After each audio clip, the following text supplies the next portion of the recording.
Justin, thank you for joining us and joining the show. Really appreciate you spending some time to shed some light on the cybersecurity ecosystem. Absolutely, my pleasure to be here.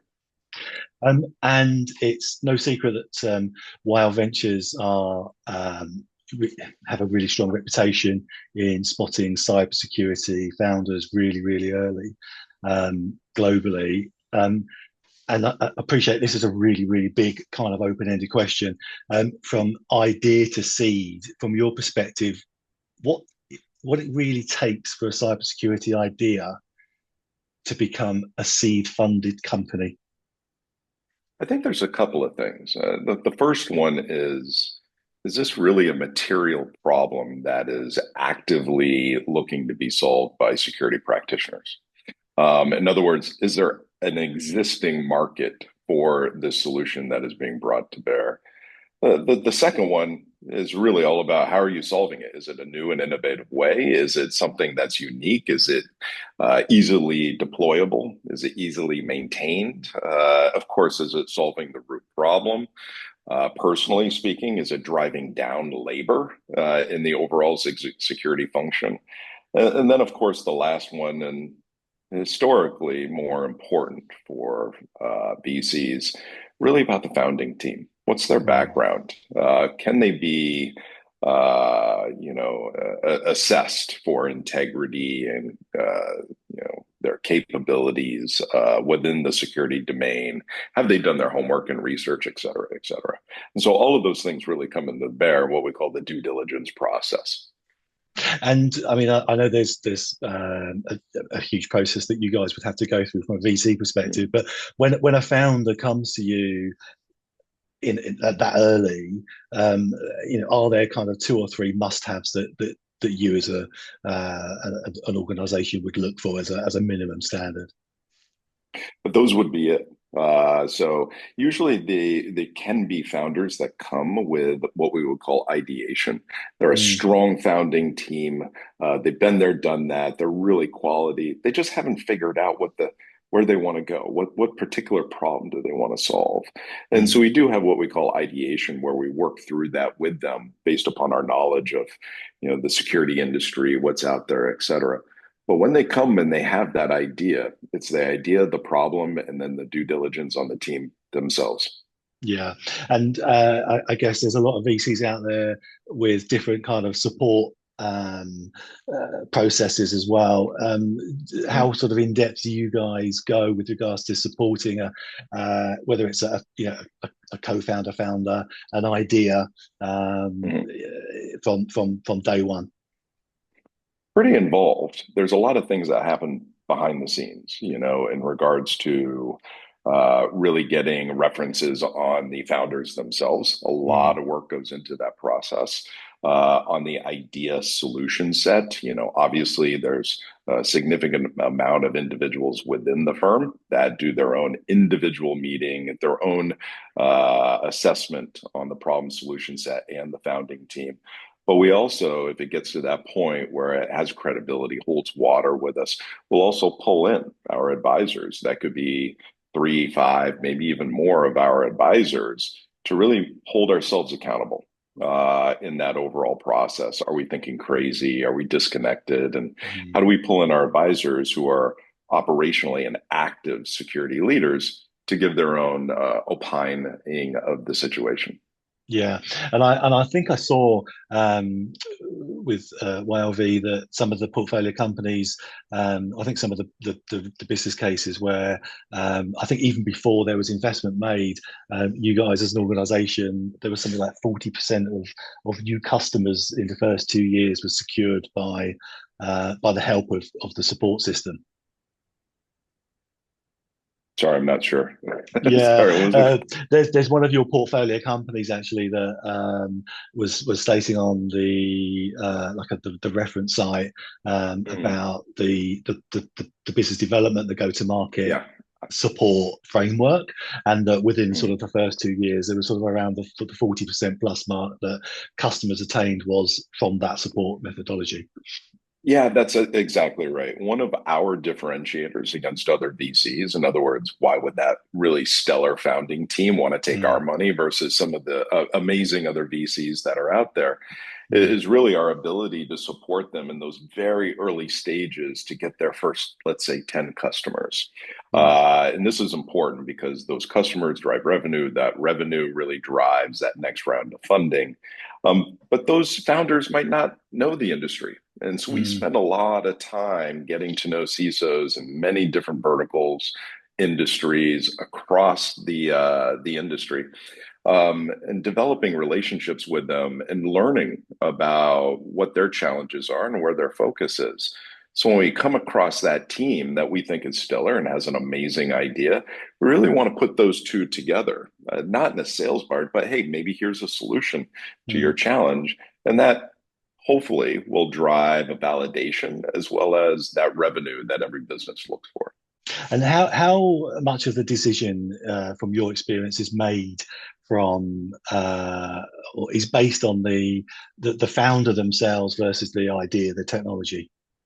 The rule effectively with other VCs is that 90% of their due diligence and what they're looking for is the founding team themselves and their expertise and capabilities.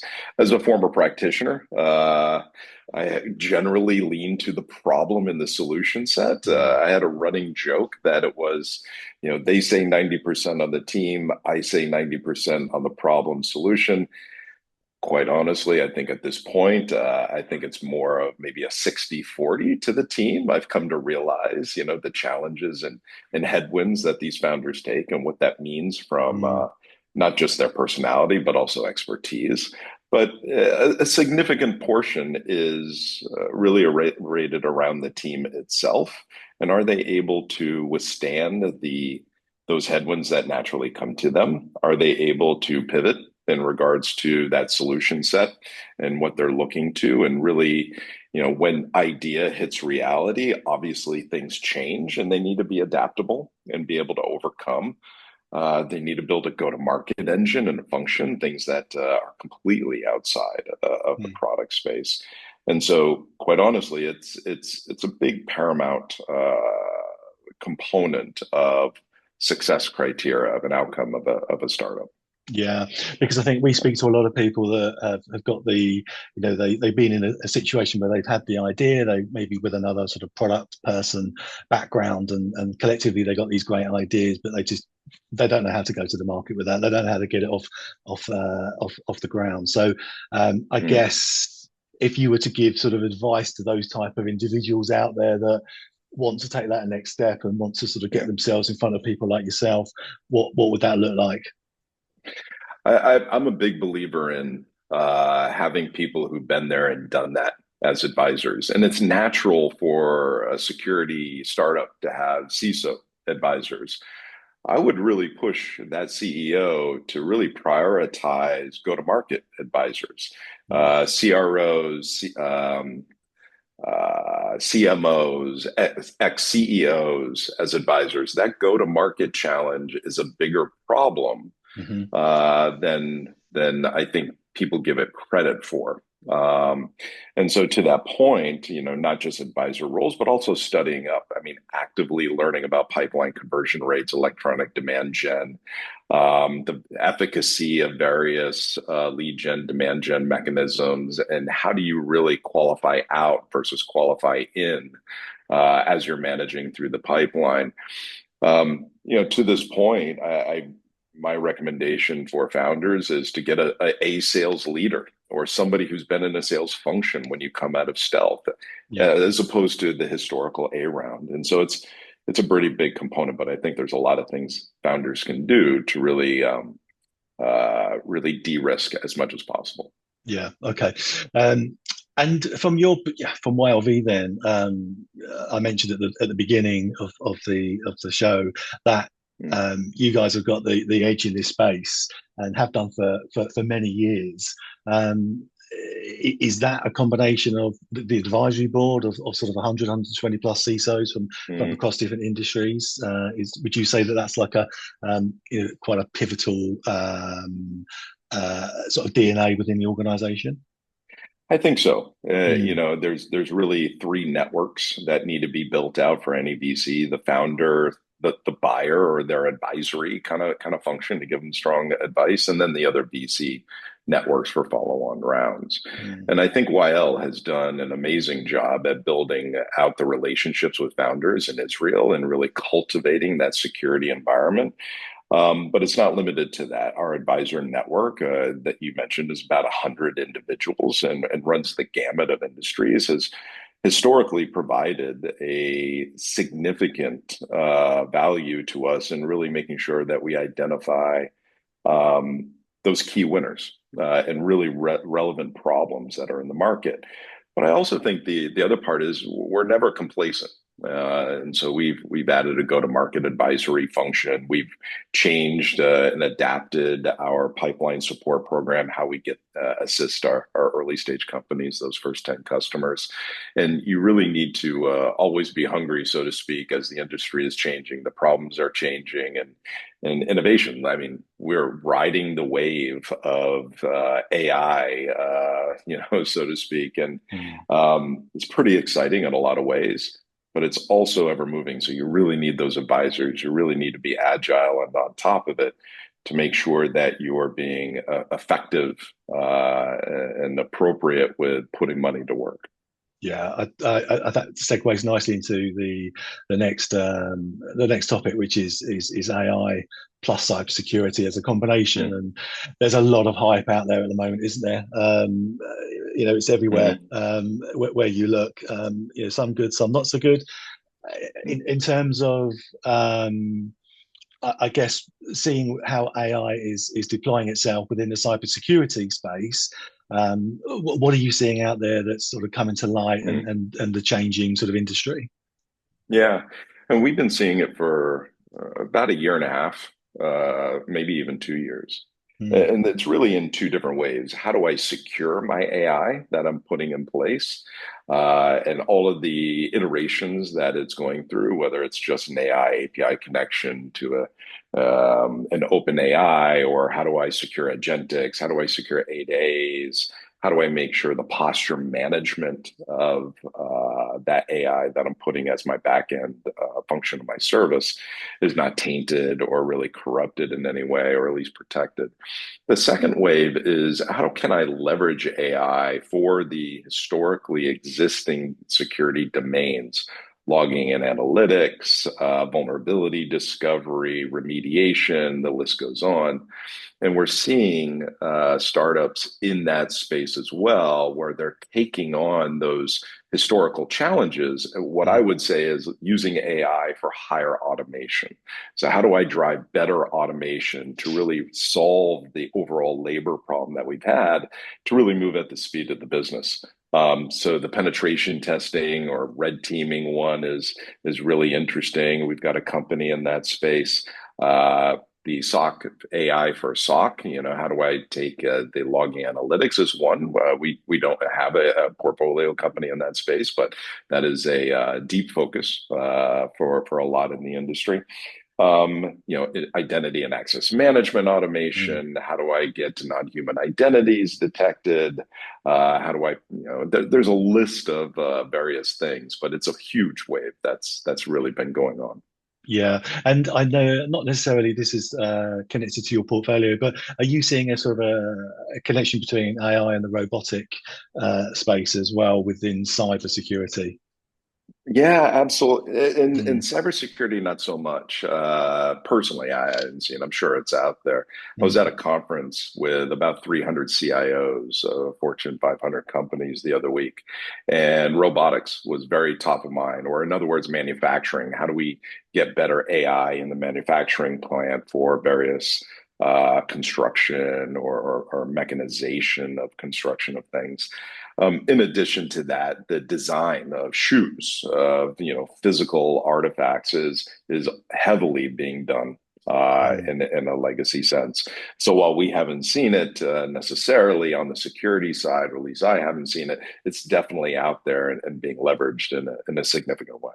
Yeah, and obviously it's connected a lot to the cybersecurity defense industry, I think, as well. Yeah. And with sort of the geographical picture then of where you find founders, where you invest in organizations, Mhm. is there a pattern that there's more coming through in different locations within the US? Is it more Silicon Valley? Is it more Yeah. out Tel Aviv?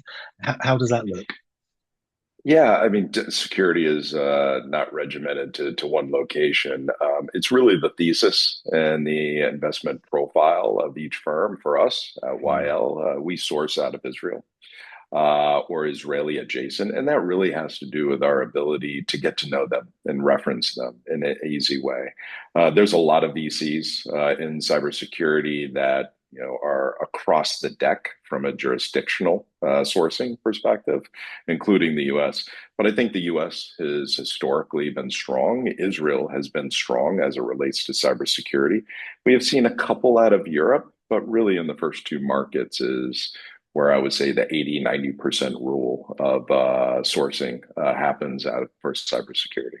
Yeah, and with that, when the organisations are building from the ground up, from that very sort of early stage, are from a sort of a talent perspective, and they're looking to build a go-to-market function and team, and are you still seeing this sort of working from home concept, or are we getting back into Mm, the office a few days a week, or are people coming in and flying in and all that kind of stuff?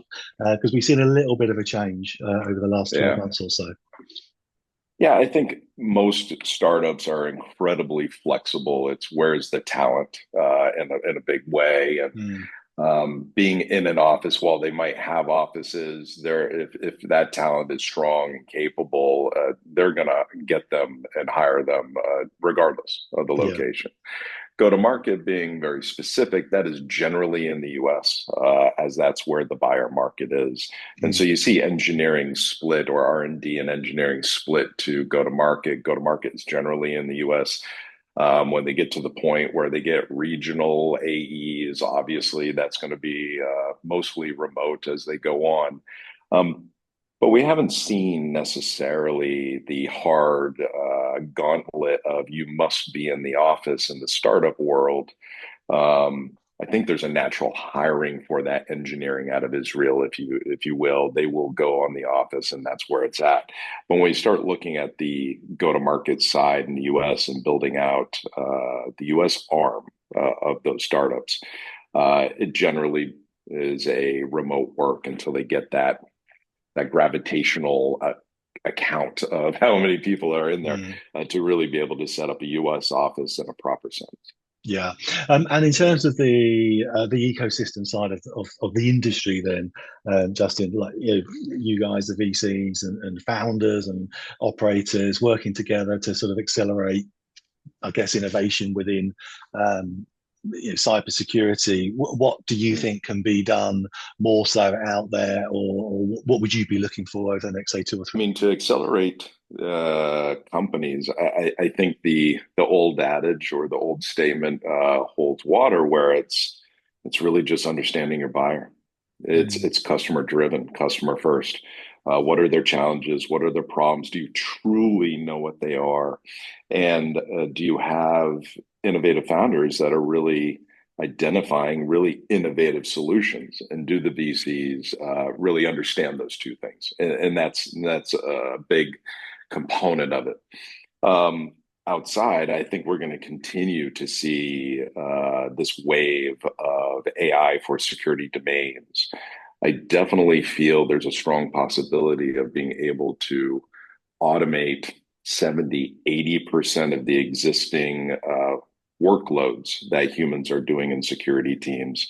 But that's going to play out over 10 years. It's not happening today, but I think we're seeing the early tranches of that. How do we mm. learn from that? And how do we grow through that is really what's happening right now. But that wave is going to continue.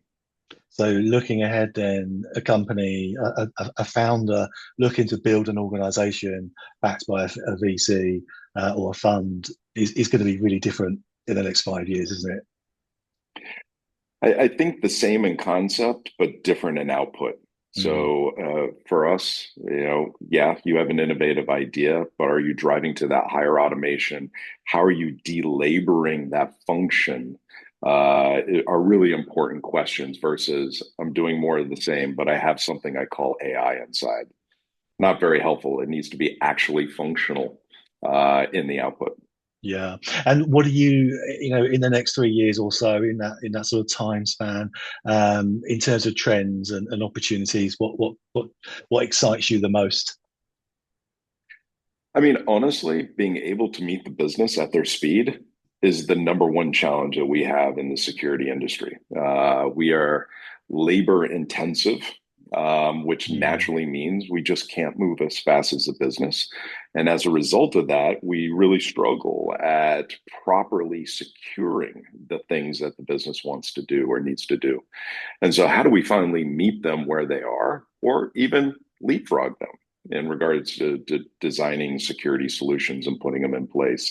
If we're able to do that, then we've won and the hearts and minds of the business to first of all, and then two, we're able to truly get ahead, and if not at the point of attacks, and defend the malicious or unintended malicious individuals that are out there to really protect the data. And so I think that is a major opportunity, this automation capability, um, to really help solve the overall problem that we have, which is securing the data and transactions in which we've been tasked to do. yeah, and maybe seeing more risks out there that haven't appeared yet when the AI is in the hands of the bad guys, and creating the havoc that perhaps we haven't seen yet as well. That's right. They're leveraging AI for fast identification of exploits from CVSs, the phishing attacks. I mean, Mm, it's getting really sophisticated out there. And security teams that are leveraging AI and building and going on that journey of education and process to help solve them are the ones that are going to be better suited at winning at the end of the day. yeah. Great, brilliant, Justin. Thank you very much for spending some time with us. Really appreciate it. I know you're really busy, and perhaps we'll catch up again in a couple of years, see what the landscape looks like. I'd love that. Thanks, Nick. It's been a pleasure. Great, thank you very much.